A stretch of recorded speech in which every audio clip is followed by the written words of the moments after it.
दाता, पग पग पर है संग तुम्हारे अन्नदाता। लहू किसानों का बन के पसीना सींचता है धरती का सीना। मेहनत का तेरी हक दिलवाने, नई तकनीक नई खोज बताने। पशुधन को गुणवान बनाना, पौध सुरक्षा को सिखलाना, खेती के सब गुर समझाने, भारत का सरताज बनाने। आठों पहर है संग तुम्हारे अन्नदाता, अन्नदाता। नमस्कार, मैं श्वेता भट्टाचार्य आप सभी दर्शकों का अन्नदाता कार्यक्रम में स्वागत करती हूं। हर रोज की तरह कार्यक्रम में लेकर आते हैं खेती बाड़ी से जुड़ी हुई बहुत सी लाभकारी जानकारियां। तो चलिए सबसे पहले देखते हैं क्या है विशेष आज के कार्यक्रम में। लो टनल पॉली हाउस में नर्सरी तैयार करने की तकनीक और इसके लाभ।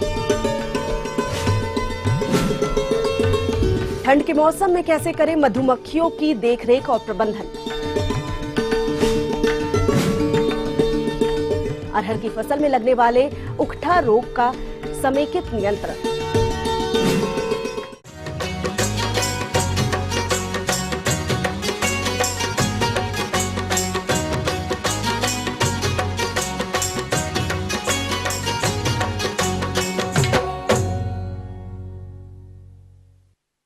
प्रदेश में इन दिनों जोरों की ठंड पड़ रही है। ऐसी स्थिति में नर्सरी तैयार करने पर एक तो बीजों का अंकुरण देरी से होता है, वहीं दूसरी ओर अधिक ठंड के चलते पौधे मर भी जाते हैं। लेकिन अगर आप नर्सरी को लो टनल पॉली हाउस में तैयार करते हैं तो स्वस्थ और अच्छी पौध तैयार कर सकते हैं। तो क्या है ये लो टनल पॉली हाउस और इसके फायदे क्या हैं? आइए जानते हैं कि प्रगतिशील कृषक सत्यपाल सैनी से। ऑफ सीजन यानी कि बेमौसमी पौध बैंगन की या मिर्च की कैसे हम तैयार कर सकते हैं। देखिए, जैसा कि आप देख रहे हैं कि अब दिसंबर जनवरी का महीना हमारे लिए जो है बहुत ठंड भरा होगा, तो इस ऐसे मौसम में हम कैसे अपनी नर्सरी तैयार कर सकें ताकि हमारी पौध जो है फरवरी महीने में हमें तैयार मिल सके। सबसे पहले देखिए हम क्या करते हैं इसमें कि जो वैरायटी हमें लगानी होती है उसका जो है कहीं से अच्छी विश्वसनीय जगह से आप बीज लेकर आएँ। जैसे कि हमारा 10 फीट लंबा और 3 फुट चौड़ा अगर बेड है तो उस पर लगभग 2 पैकेट यानी 20 ग्राम हाइब्रिड जो अगर आप बैंगन बो रहे हैं तो पर्याप्त रहती है। मैं ट्राइकोडर्मा से अपने बीज को शोधन करता हूँ। इसके बाद बीज लाने के बाद हम सबसे पहले अपने खेत में बेड बनाते हैं। बेड की जो है लंबाई 10 फीट रखते हैं, चौड़ाई 1 मीटर रखते हैं और इसकी ऊंचाई जो है 15 सेंटीमीटर रखते हैं। किसान भाइयों, जैसा कि हम अगर 1 हेक्टर खेत के लिए नर्सरी तैयार करनी है तो उसके लिए हम बताते हैं आपको कि लगभग 3 बेडों की आवश्यकता जो है 1 हेक्टर के लिए पर्याप्त रहती है। इसके बाद नर्सरी का शोधन करते हैं। नर्सरी के शोधन के लिए आप जो है ट्राइकोडर्मा वर्मी कंपोस्ट में जो है ट्राइकोडर्मा मिला करके जो है नर्सरी को तैयार करना चाहिए। खाद उर्वरक की बात हम करते हैं तो इसमें जिस टाइम हम नर्सरी तैयार करने से पूर्व हम बेड बनाते हैं तो इसमें प्रति बेड के दर से जो है 1 किलो हम इसमें NPK डाल करके जो है इसको जो है अच्छी तरह मिला देते हैं। इसके बाद हम फिर बेड तैयार करने के बाद लाइनों से जो है इसकी बिजाई करते हैं। ध्यान रहे कि 8-10 सेंटीमीटर जो है लाइन से लाइन की दूरी रहे और पेड़ से पेड़ की दूरी जो है 3-4 सेंटीमीटर जो है रखते हैं। और इसके बाद इसमें लाइनों में बिजाई करके इस पर जो है शोधन किया गया जो है केंचुए की खाद या अपना कंपोस्ट खाद जो है शोधित करने के बाद ही इसको जो है हम डालते हैं। और बिजाई करने के बाद इसको जो है सबसे पहले इसकी सिंचाई करते हैं। सिंचाई करने के बाद इसको पॉलीथीन से कोटेड करते हैं। 10 फीट जो हमारा लंबाई का बेड है इस पर 10 हमारा जो तार हैं इसके 10 तार एक इस पर लगेंगे और ये घुमावदार तार होते हैं जिनके ऊपर जो है ये जाली और पॉलीथीन सेट किया जाता है। पॉलीथीन जो है इसमें अपनी सफ़ेद रंग की पॉलीथीन होनी चाहिए। महंगे वाली पॉलीथीन लेते हैं तो इसमें जो है आप 2-3 साल तक हमारी एक ही पॉलीथीन जो है काम कर देती है। जब इसकी जो है जमा हो जाए तो ये ध्यान रखना है कि जब भी इसमें खरपतवार निकल आए तो हल्की जो है खुरपी के सहारे हाथ के सहारे से जो है इसको खरपतवार को जो है उखाड़ करके इसका नियंत्रण करना चाहिए। और लगातार इस पर इस बात का निगरानी रखने की जरूरत है कि किसी प्रकार का कोई इसमें कोई फफूंदजनित रोग न आ पाए। लेकिन अगर मौसम का अधिक उतार चढ़ाव होने के कारण फिर भी कोई अगर ऐसी समस्या आ जाती है तो किसान भाइयों आप स्प्रे कर सकते हैं। उसमें आप जैसे कि कॉपर ऑक्सीक्लोराइड या डाइथेन M45 का स्प्रे। टनल के अगर फायदे की बात करते हैं तो किसान भाइयों इसमें सबसे पहले यही है कि एक तो हमारा जो साधारण तौर पे हम खुले में पौध तैयार नहीं कर सकते, एक तो इसमें जो है पॉलीथीन लगे होने के कारण इसमें टेम्परेचर हाई हो जाता है और इसमें जो है बेमौसम पौध तैयार हो जाती है। दूसरे पॉलीथीन से जो हमारा पाले की बात है, जो इससे पाले से बचाव भी इसी से होता है। उससे दूसरा फायदा यह है कि जितने भी कीट पतंगे जो इधर उधर से उड़ करके इसमें मोजक वगैरह के जो वायरस को फैलाते हैं उसका प्रकोप बिल्कुल नहीं होता। मेरा याद है एकड़ का क्षेत्र है, इसमें 150 बेड हमारे पास है, इसमें 30 बेड हमारे पास फिलहाल मिर्च की हैं और 120 बेड बैंगन के हैं। तो इसमें लगभग 60 हेक्टेयर की पौध किसान भाइयों के लिए जो है तैयार हो जाएगी। खर्चे की अगर हम बात करें, कुल मिलाकर के टोटल लेबर का, रस्सी का, तार का, जितना भी टोटल कॉस्ट है इसमें 70,000 रुपये का इस पे कॉस्ट हमारी जो है पहले साल की कॉस्ट है। पोलोथीन है हमारी 5,000 रुपये की, ये पोलोथीन का इस पे 150 बेड पे जो है खर्चा है और 15,000 रुपये की हमारी जो तार है, 10,000 रुपये का इस पे जालियां हैं और 2,000 रुपये की रस्सी। इस प्रकार आधा एकड़ में हम जो 6 महीने के अंदर 2 फसलें हम लेते हैं, लगभग 2 लाख रुपए का इसमें शुद्ध जो है प्रॉफिट हो जाता है। अगर धुंध अधिक है तो आप 2 महीने में, और अन्यथा मौसम साफ सुथरा है 45 दिन के बाद आपको एक बहुत अच्छी जो है नर्सरी आपको तैयार मिलेगी। ये बेमौसम की पौध अगर आपको तैयार करनी है तो पॉलीथीन से ढकना अति आवश्यक है, अन्यथा खुले में आप किसी भी प्रकार से पौध तैयार नहीं कर सकते। ये थी कुछ उपयोगी जानकारियां। अब लेते हैं एक छोटा सा ब्रेक, जल्द लौटेंगे और कार्यक्रम में आगे है महत्वपूर्ण जानकारियां। बने रहिए हमारे साथ।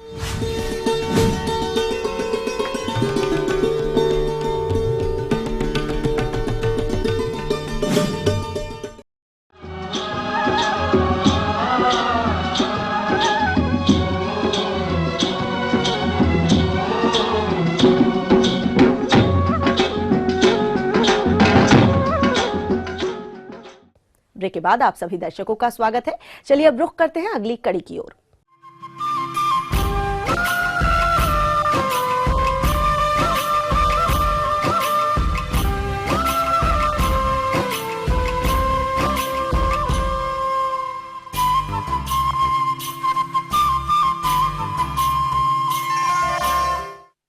हमारे प्रदेश के बहुत से किसान भाई कृषि सह व्यवसाय के रूप में मधुमक्खी पालन व्यवसाय अपना रहे हैं और इससे लाभ भी प्राप्त कर रहे हैं।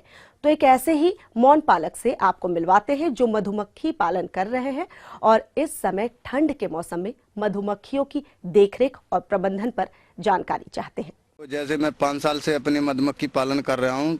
100 बक्सों हैं, 150 बक्से हो जाते हैं, बड़ा गटा भी हो जाता है। जैसे सर्दी का मौसम आ गया सर, तो सर इसमें कुछ रोग आने लगा है, जैसे हमें जानकारी नहीं है।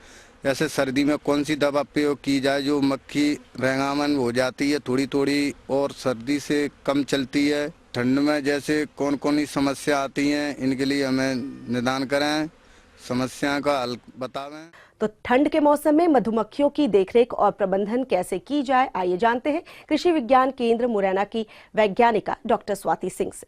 इसके लिए हमें प्रबंधन के लिए विशेष ध्यान रखना चाहिए कि हमें सबसे पहले मधुमक्खियों के लिए बक्से हमें ऐसे स्थान पर रखने चाहिए जहां पर फूलों की उपलब्धता हो, जैसे सरसों के खेत हो या फिर ऐसा जंगल हो, साल, सागौन, इस टाइप के वृक्ष हो जहां पर लगातार उन्हें फूल मिलता रहे। बहता हुआ साफ जल होना चाहिए जहां पर मधुमक्खियों को आसानी से जल पीने के लिए मिलता रहे। काई लगा या गड्ढे में इकट्ठा जल नहीं होना चाहिए। किसान भाइयों, अधिक ठंड के कारण हमारी मधुमक्खियां मरने लगती हैं, जिस कारण से हमारे मधुमक्खी पालक भाइयों को आर्थिक हानि का सामना करना पड़ता है। इसलिए ठंड से मधुमक्खियों को बचाने के लिए कौन कौन से प्रबंधन कार्यों को अपनाना है, आइए जानते हैं। बोरे यथावत लगे हुए होने चाहिए। अगर बोरे हमारे नहीं लगे होंगे तो ऊपर टीन की चादर होती है और शीत ऋतु में मौसम का जो मिजाज है वो बहुत ज्यादा खराब हो जाता है और मौसम हमारे यहाँ पर 1 डिग्री सेल्सियस तक तापक्रम नीचे पहुंच जाता है। उस स्थिति में बोरे जो होते हैं वो ऊपर टीन लगी होने के कारण जब धूप पड़ती है तो बोरे ऊष्मा को अवशोषित करके गर्मी का एहसास कराते हैं। और हमेशा ध्यान रखना चाहिए कि बक्से जो उनका मुख्य द्वार है उसका मुंह पूर्व दिशा की ओर होना चाहिए, जिससे वो उसे धूप का एहसास होता रहे और मधुमक्खियां धूप निकलते ही अपने काम पर निकलें। कोहरे में बक्सों को कभी नहीं खोलना चाहिए। जब कोहरा या धुंध हो या हल्की बारिश जैसा मौसम हो, उस समय बक्सों को ऑब्जर्व नहीं करना चाहिए। उस समय पर मधुमक्खियां विचलित होकर के काट भी सकती हैं। मधु निष्कासन करते समय भी हमें इस बात का विशेष ध्यान रखना चाहिए कि उस समय कोहरा ना हो। इस समय मधु बक्सों के आसपास बहुत सारे खरपतवार तथा छोटी झाड़ियां उग जाती हैं, जिनके सहारे चींटी, चींटा, दीमक, छिपकली आदि मधु बक्सों पर चढ़कर मधुमक्खियों को खाती रहती हैं और हमारे मधु बक्सों में मधुमक्खियों की कमी होने के कारण शहद उत्पादन में भी कमी आ जाती है। जमीन में इस समय घास फूस भी अधिक होती है, आसपास पेड़ भी अधिक होते हैं, तो उसको हमें काटते छांटते रहना चाहिए और मिट्टी हमेशा समतल होनी चाहिए। इसके बाद हमें इस बात का ध्यान रखना चाहिए कि मधुमक्खी की जहां हमने पेटियां लगाई हुई हैं वहां पर जमीन साफ होनी चाहिए। मधुमक्खियों को कई प्रकार के कीट व रोग भी अत्यधिक मात्रा में प्रभावित करते हैं, जिस कारण से मधुमक्खियां सही मात्रा में शहद एकत्रित नहीं कर पाती। इसलिए किसान भाइयों, अपनी मधुमक्खियों को बचाने के लिए कुछ प्रबंधन कार्यों पर ध्यान देना होगा। अगर आसपास दीमक का प्रकोप है तो उस समय पे हमें थोड़ी दूरी पर क्लोरोपाइरीफॉस डस्ट का प्रयोग कर देना चाहिए, लेकिन वो बक्से से दूरी होनी चाहिए। इसके बाद हमारे यहाँ पर एक बीमारी आती है, बरुआ जैकोब्सोनाई। बरुआ जैकोब्सोनाई शीतकाल में आने वाली समस्या है। यह लगभग अक्टूबर-नवंबर से प्रारंभ होकर के पूरे शीतकाल तक रहती है। अंडे की स्टेज होती है, उस समय पर यह छत्ते में प्रवेश कर जाती है और जब एडल्ट बाहर नहीं निकल पाता, वयस्क नहीं हो पाता और छत्ते को निकाल करके देखा जाता है तो उसमें हम देखते हैं तो एक जूनुमा बरुआ जैकोब्सोनाई उसमें चिपका हुआ रहता है, जो उसके सारे हीमोलिम्फ को चूस करके नष्ट कर देता है, जिससे हमारी श्रमिक मक्खियां नहीं बन पाती हैं और धीरे धीरे पॉपुलेशन मधुमक्खियों की कम होती चली जाती है। तो इस बीमारी के लिए सबसे अच्छा उपाय है कि जिन जिन छत्तों में, जिन जिन फ्रेम्स में यह बीमारी आ गई है, उन्हें काट करके जमीन में गाड़ करके नष्ट कर दें। तो इसके लिए हमें यह ध्यान रखना है, या तो हमें बेंजोइक एसिड एक जेल आता है या सैलिसिलिक एसिड की हम स्ट्रिप भी यहाँ पर रख सकते हैं, या फिर हम सल्फर का फ्यूमिगेशन भी बॉक्सेस में कर सकते हैं। फ्यूमिगेशन के बाद हम बक्सों की सफाई का नियमित ध्यान रखें, बक्सों को हम यथावत साफ करते रहें। यही समय मधु निष्कासन के लिए अति उत्तम होता है। किसान भाइयों, इस समय मधुमक्खियां अधिक मात्रा में शहद बनाती हैं, इसलिए आप मुंह पर मुंह रक्षक जाली एवं हाथों में दस्ताने पहनकर शहद से भरे हुए फ्रेम्स को सावधानी पूर्वक निकालकर एक सुरक्षित स्थान पर नेट लगाकर शहद के फ्रेमों में से मशीन द्वारा शहद को निकालें तथा उस शहद को टीन या प्लास्टिक के डब्बों में भरकर रखें। अगर बीमारी होगी तो शहद भी हमारा खराब हो जाएगा और शहद भी खराब होगा तो उनमें भी इन्फेस्टेशन हो जाता है। तो हमें यह ध्यान रखना है कि अगर मधुमक्खी पालक को लाभ पाना है तो हमारे मधुमक्खी के बक्से उचित हों और बीमारियों से ग्रसित ना हो।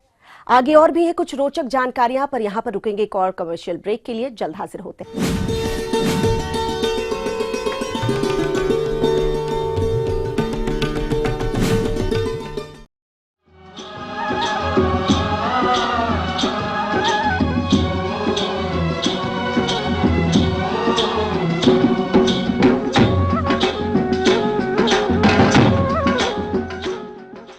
ब्रेक के बाद एक बार फिर से आप सभी दर्शकों का अन्नदाता कार्यक्रम में स्वागत है। बढ़ते हैं अगली प्रस्तुति की ओर।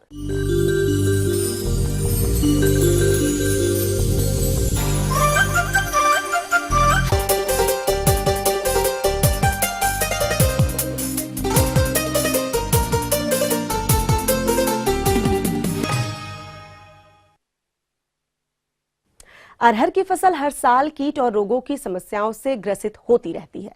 किसान भाइयों, कीटों की समस्या से तो हम खड़ी फसल में निजात पा सकते हैं, लेकिन अगर एक बार फसल पर बीमारियां आ गई तो इन पर नियंत्रण कर पाना कठिन हो जाता है।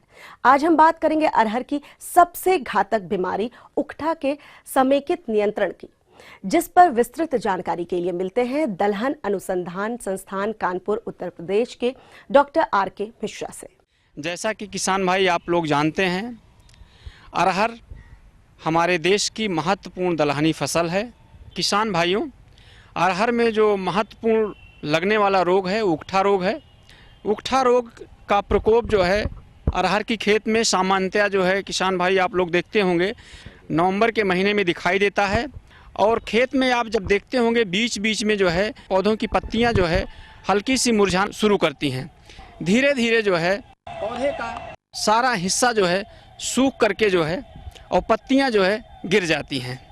अंततः इस उकठा रोग का जो एक कारण है वो फ्यूजेरियम ऊडम नामक के द्वारा होता है। यह एक मृदा जनित फफूंद है। फफूंद जो है मृदा में रहता है, जो कि अनुकूल वातावरण मिलने पर पौधे में इसका संक्रमण होता है। इस रोग की अति संक्रमण की स्थिति में पौधे में मिट्टी के ऊपर तने में जब आप देखेंगे किसान भाई तो भूरी सी काली धारी बन जाती है और ये धारी नीचे से ऊपर बनती है और रोग की उग्र अवस्था में पूरा पौधा सूख जाता है और ये लक्षण जो है काला पड़ जाता है।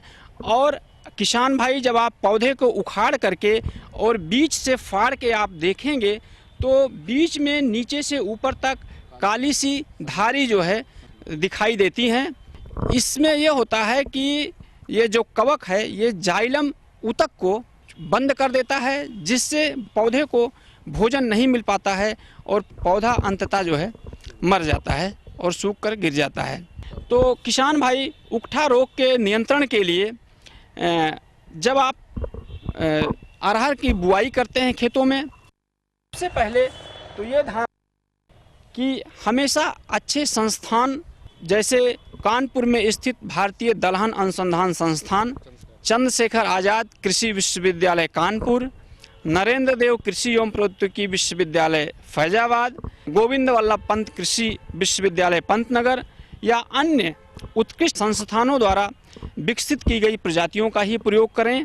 और दूसरा जो महत्वपूर्ण नियंत्रण है, ये जब बीज को आप बोने से पहले कवकनाशी रसायन जैसे वाविस्टीन की 1 ग्राम दवा की मात्रा प्रति किलोग्राम बीज के हिसाब से शोधित करके ही जो है बुआई करें।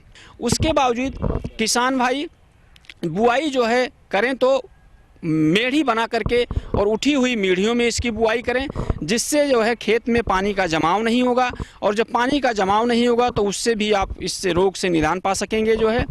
उसके बावजूद अरहर की फसल को ज्वार के साथ फसल चक्र के रूप में अपनाएं, इससे जो है आप निदान पा सकते हैं।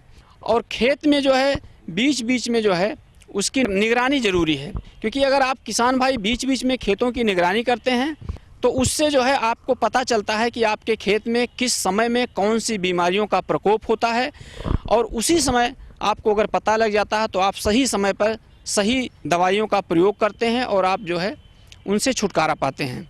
इस प्रकार किसान भाइयों आप समन्वित प्रबंधन करके अरहर में उकठा रोग का अच्छी तरह से प्रबंधन कर सकते हैं। और अगर आप अच्छी तरह से प्रबंधन करते हैं तो अच्छी फसल होगी और अगर अच्छी फसल होगी तो अच्छा उपज मिलेगा और अगर अच्छी उपज मिलेगी तो बाज़ार में अच्छा भाव मिलेगा और जब अच्छा भाव मिलेगा तो उससे किसान भाई आप लोगों की आर्थिक स्थिति सुदृढ़ होगी और अगर आपकी आर्थिक स्थिति सुदृढ़ होगी तो इस देश की भी आर्थिक स्थिति अच्छी होगी।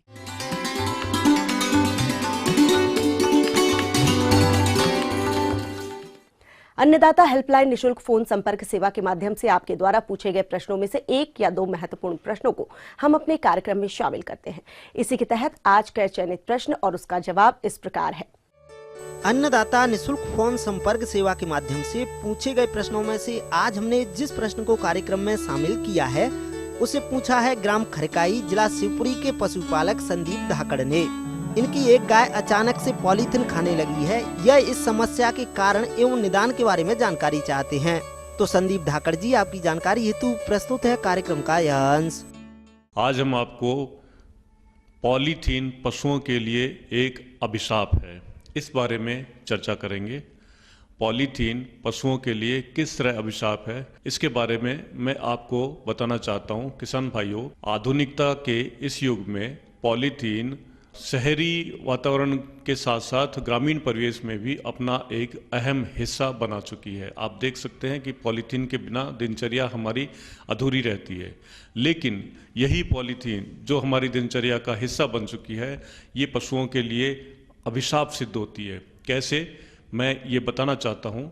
ये पॉलीथीन जाने अनजाने में पशुओं के पेट में चली जाती है और पशुओं के पेट में ये जो पशुओं का जो पाचन तंत्र, आहार नली जो है, उसमें जो मुख्य हिस्सा होता है जिसको हम र्यूमन कहते हैं या आप लोग चारे की थैली कहते हैं, उसमें ये पॉलीथीन एकत्रित होती रहती है। और क्योंकि ये पॉलीथीन पशुओं के द्वारा पचाई नहीं जा सकती, पाचन तंत्र के द्वारा पचाई नहीं जा सकती, इसलिए ये धीरे धीरे पशु के उस र्यूमन में एकत्रित होती रहती है। और एक समय ऐसा आता है जब वो र्यूमन का पूरा स्थान ये पॉलीथीन के द्वारा ही घेर लिया जाता है, यहाँ तक कि पशु को चारा एकत्रित करने के लिए, चारा खाने के लिए भी उसमें जगह नहीं बचती है। और नतीजतन क्या होता है कि जब पशु को चारा खाने के लिए जगह ही नहीं बची, उसमें चारे के लिए जगह नहीं बची, तो पशु धीरे धीरे कमज़ोर हो जाता है, उसका स्वास्थ्य पर विपरीत असर पड़ता है। और जब पशु कमज़ोर हो जाता है, उसकी उत्पादन क्षमता पूरी की पूरी कम हो जाती है।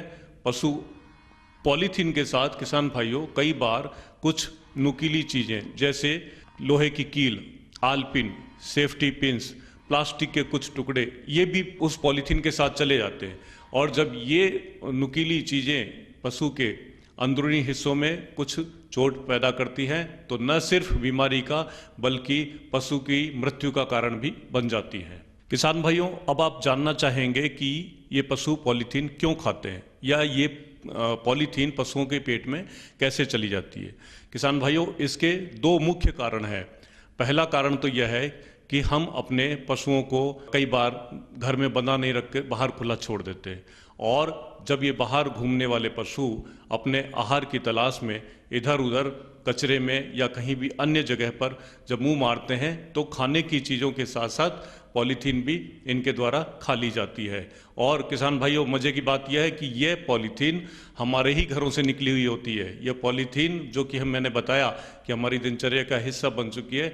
हम लोग क्या करते हैं, हमारे रसोई के जो बचे हुए पदार्थ हैं, जैसे सब्जी के छिलके हुए, बची हुई सब्जी हुई, फल हुए या चपाती हुई या और बचा हुआ खाना हुआ, ये क्या करते हैं, हम उसी पॉलीथीन में भर के और बाहर फेंक देते हैं या ये रख देते हैं कि इसको हम बाद में पशु को खिलाएंगे।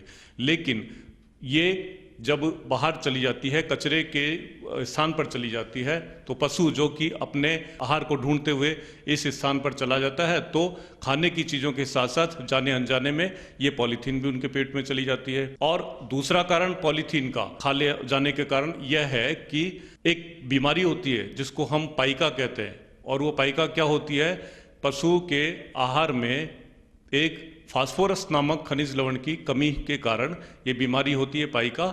और इसके लक्षण ये होते हैं कि पशु न खाने योग्य पदार्थों को भी इसमें, जैसे कागज़, कपड़ा, चमड़ा या और पॉलीथीन, इस तरह की चीज़ें कचरे से खाता है। और जब इस बीमारी के फास्फोरस के कमी के कारण जब पशु इस तरह की चीज़ें खाता है, तो भी ये दूसरा बड़ा कारण है कि पॉलीथीन पशुओं के पेट में चली जाती है। किसान भाइयों, पशु की उत्पादन क्षमता बिल्कुल कम हो जाती है या लगभग समाप्त भी हो जाती है। किसान भाइयों, इस पॉलीथीन के अत्यधिक सेवन से पशु की प्रजनन क्षमता पर भी बहुत बुरा असर पड़ता है। पशु के द्वारा पॉलीथीन खा लिए जाने से पशु बीमार पड़ जाते हैं, जिसमें आफरा आना ये एक मुख्य समस्या पशुओं में पैदा हो जाती है। जैसा मैंने बताया कि इन पॉलीथीन के साथ साथ कुछ लोहे की नुकीली वस्तुएं या प्लास्टिक की नुकीली वस्तुएं भी पशुओं के द्वारा खा ली जाती है, जो कि बाद में कालांतर में ये आंतरिक अंगों को नुकसान पहुंचाती है और कई बार तो ये मृत्यु का कारण भी बन जाती है। और ये नुकीली वस्तुएं कुछ बीमारियां जैसे traumatic reticulitis, traumatic pericarditis, diaphragmatic hernia नामक जानलेवा बीमारियां पैदा कर देती है। कि यदि पशु ने पॉलीथीन खा ली तो इसका उपचार क्या है। किसान भाइयों, अभी पिछले कुछ दिनों में एक भ्रामक तथ्य प्रचलन में आ रहा है या कुछ भ्रांतियां फैलाई जा रही है कि अब पशुओं को पॉलीथीन खा लिए जाने से निजात मिल सकेगी। ऐसी कोई दवाई बाजार में आ गई है जो कि पशुओं के द्वारा खा ली गई पॉलीथीन को पचा देगी। लेकिन मैं यहाँ पर साफ कर दूँ, इस तरह की अभी तक कोई भी दवा नहीं है जो कि पशु के द्वारा खा ली गई पॉलीथीन को वो पचा दे। से। इसका एकमात्र और मात्र उपाय ऑपरेशन है, जो कि ऑपरेशन करके इस पॉलीथीन को बाहर निकाला जा सकता है। किसान भाई, अब आप निश्चित रूप से यह जानना चाहेंगे कि जब इतनी बड़ी पीड़ा पशु को झेलनी पड़ती है और उसका कोई इलाज भी संभव नहीं है, तो क्या कोई रोकथाम है, क्या इसका कोई उपाय है? क्या बताना चाहूँगा किसान भाइयों कि इस बीमारी को पैदा नहीं होने देने के लिए ही हम रोकथाम करें, उसके उपाय करें तो ज़्यादा उचित रहेगा। रोकथाम किस तरह किया जा सकता है? हमें ये संकल्प लेना होगा कि हम हमारी दिनचर्या से, हम हमारे जीवन से पॉलीथीन का बहिष्कार करें, पॉलीथीन का पूर्ण रूप से बहिष्कार करें। जब पॉलीथीन हमारे घरों में नहीं आएगी तो पॉलीथीन हमारे कचरे में भी नहीं जाएगी, और जो हम बचा हुआ खाना या खाने योग्य चीज़ें जो पशु को हम जाने अनजाने में चली जाती है उसमें पॉलीथीन, तो वो पॉलीथीन उस कचरे में नहीं जाएगी। जब वो नहीं जाएगी तो फिर पशु के पेट में भी नहीं जाएगी, और जो रसोई में बचा हुआ खाना या सब्जियों के छिलके या बची हुई सब्जियां, इन खाने योग्य चीज़ों को जहां तक संभव हो हम खुद अपने हाथ से पशु को खिलाएं। दूसरा, किसान भाइयों, पशुओं को जो हम आहार उपलब्ध करा रहे हैं वह संतुलित आहार होना चाहिए। संतुलित आहार वो होता है जिसमें प्रोटीन, कार्बोहाइड्रेट, फैट, विटामिन और मिनरल्स ये एक संतुलित मात्रा में उपलब्ध रहते हैं। और इस तरह किसान भाइयों, हम ये दो छोटी छोटी बातें करके पशुओं को पॉलीथीन, जो कि एक अभिशाप बन चुकी है पशुओं के लिए, उससे हम पशुओं को निजात दिला सकते हैं। न सिर्फ पशुओं के स्वास्थ्य को सुधार सकते हैं बल्कि उसके जीवन को भी बचा सकते हैं।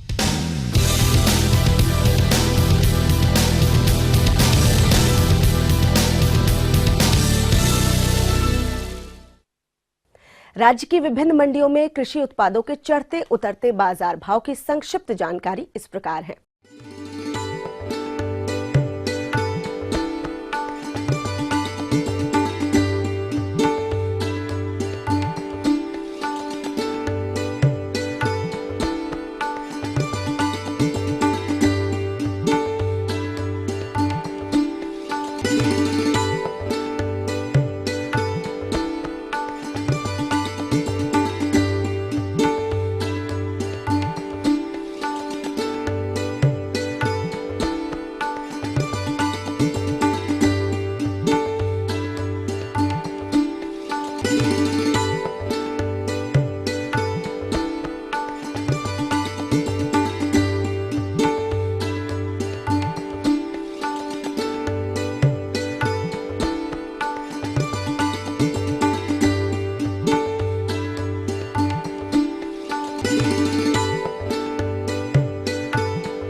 अब आइए देखते हैं कल दिखाए जाने वाले कार्यक्रम की मुख्य झलकियां।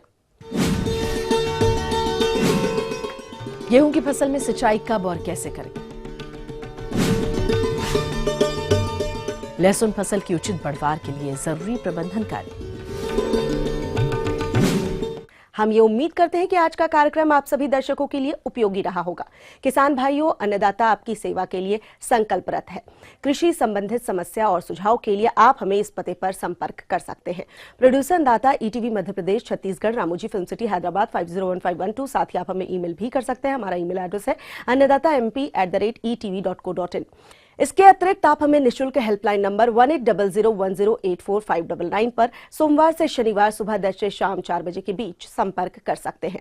फिलहाल अन्नदाता की पूरी टीम को दीजिए इजाजत। कल फिर इसी वक्त आपसे मुलाकात होगी कृषि संबंधित कुछ और महत्वपूर्ण जानकारियों के साथ। नमस्कार।